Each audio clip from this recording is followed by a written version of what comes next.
Кешкі асқа ет асудамын. Сорпасы бір қайнап, қара көбігін алып шықтым.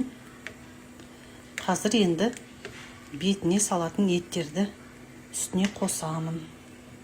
Бұл жерде ысталған сүр ет.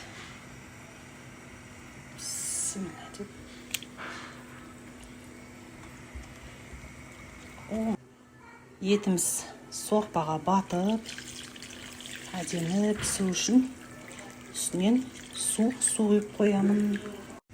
Суық суды құйғаннан кейін астына түскен көбігі бетіне шығады. Осылай бәрін жинап алып тастаймын. Содан кейін тап-таза әдемі сорпа болады.